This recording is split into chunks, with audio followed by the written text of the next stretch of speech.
시청자 여러분 안녕하십니까? 뉴스데일리 베스트 민앵커입니다. 지난 7일이었죠. 더불어민주당 이재명 후보는 국민의힘 윤 후보 측이 특검을 거부하는 자가 범인이라고 했지 않나 라며 그 말씀을 그대로 돌려드리겠다. 특검을 거부하는 윤 후보가 범인일 수 있다. 이렇게 주장했습니다. 그러면서 자신을 둘러싼 대장동 개발 특혜 의혹과 윤 후보의 부산저축은행 사건의 이른바 쌍특검을 주장했는데요. 그러자 국민의힘 윤석열 후보는 그 다음날 여권의 부산저축은행 사건 특검 요구에 대해 이미 오래전 수용 의사를 밝혔다. 이렇게 화답했습니다. 그럼 현재 여권이 제기하는 부산저축은행 사건은 무엇을 얘기하는 것이고 여기에 윤석열 후보가 어떤 관련이 있다고 저러는 것일까요? 현재 여권이 제기하는 윤 후보 부산저축은행 비리 부실 수사 의혹이란 2009년부터 2010년 대장동 민간개발업체가 부산저축은행으로부터 1,000억 원이 넘는 대출을 받는 과정에서 불법 알선이 이루어졌는데 2011년 당시 중수부 윤석열 검사가 부실 수사로 사건을 덮었다는 의혹을 말합니다. 그런데 이 과정에서 즉 이미 오래전 수용 의사를 밝혔다라고 말하는 과정에서 윤석열 후보가 매우 의미심장한 발언을 했었죠. 윤석열 후보는 부산저축은행 건은 아마 특검을 해서 재수사를 하면 또 재미난 것들이 많이 나올 수 있다 이렇게 말했습니다. 윤석열 후보의 이 같은 발언이 보도된 이후 윤 후보가 언급한 재미난 것들이 뭐냐는 궁금증이 정치권에서 일고 있다고 하는데요. 이와 관련해선 정치 커뮤니티 사이트 등에서도 네티즌들의 의견이 분분한 상황입니다. 그중 가장 유력하게 나오고 있는 얘기 중 하나가 부산저축은행 사건과 노무현 정권 당시 문재인 민정수석 비서관의 어떤 연관 의혹입니다. 이 의혹은 2012년 3월 당시 새누리당 이종혁 의원이 2003년 7월 금융감독원 유병태 국장에게 당시 문재인 민정수석 비서관이 부산저축은행 검사를 신중하게 처리해달라는 전화 압력을 넣었다고 폭로하면서 수면 위로 떠올랐는데요.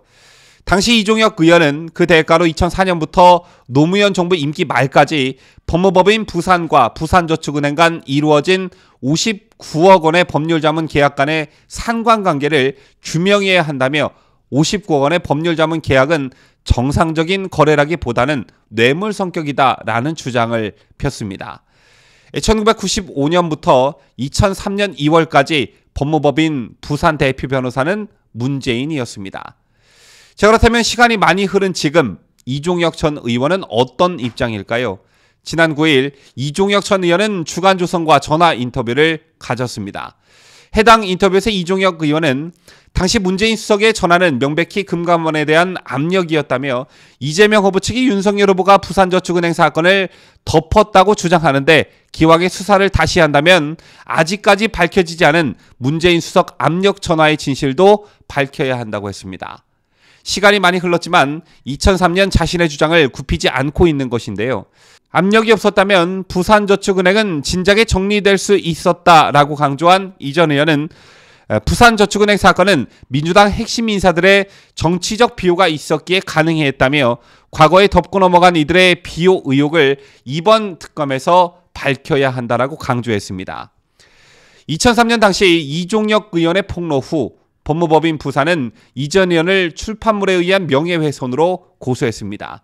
사건을 담당한 부산지방검찰청은 해당 사건을 혐의 없음, 증거 불충분으로 결론을 내렸는데요. 그런데 당시 부산지검의 불기소 결정서 내용을 보면 오늘날 윤석열 후보가 부산저축은행 건은 아마 특검에서 재수사하면 또 재미난 것들이 많이 나올 수 있다고 말한 이유를 알 수가 있습니다.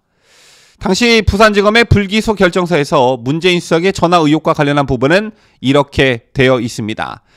유병태, 박형선의 진술에 의하면 2003년 문재인 당시 민정수석 비서관이 부산저축은행 그룹 검사를 담당하고 있던 유병태에게 철저히 조사하되 예금 대량 인출 사태가 발생하지 않도록 신중히 처리를 해달라는 취지로 전화한 사실이 인정이 되고 그렇다면 문재인이 금감원 유모 국장에게 전화한 의혹이 있다는 기자회견 내용은 진실에 부합한다고 판단된다.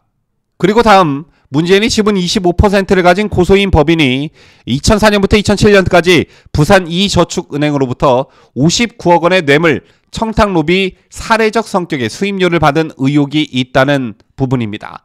이것과 관련해 당시 검찰은 부산저축은행 그룹의 부실채권 추심소송 위임 내용을 확인한 결과 2004년부터 2007년 사이에 부실채권의 지급명령 신청 등 사건의 수임료로 부산 이저축은행이 고소인 법인에 약 59억 원을 지불한 사실이 인정되고, 그렇다면 이종혁 의원의 고소인 법인이 2004년부터 2007년까지 약 59억 원의 수임료를 부산 이저축은행으로부터 받았다는 부분은 진실에 부합한다, 이렇게 적시했습니다.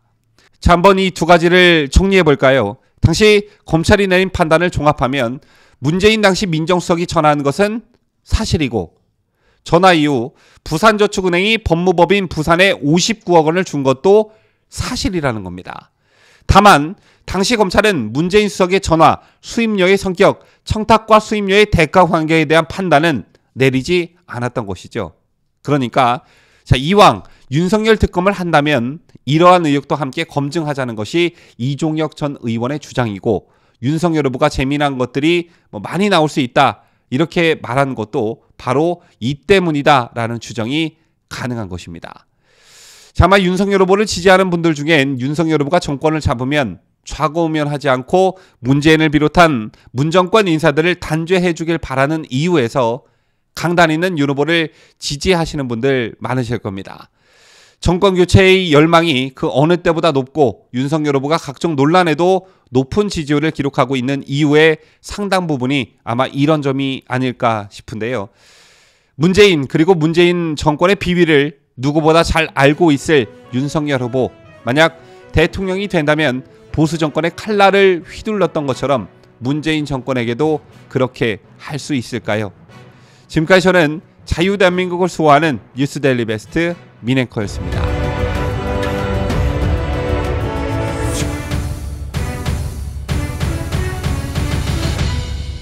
함께해요. 뉴스데일리 베스트.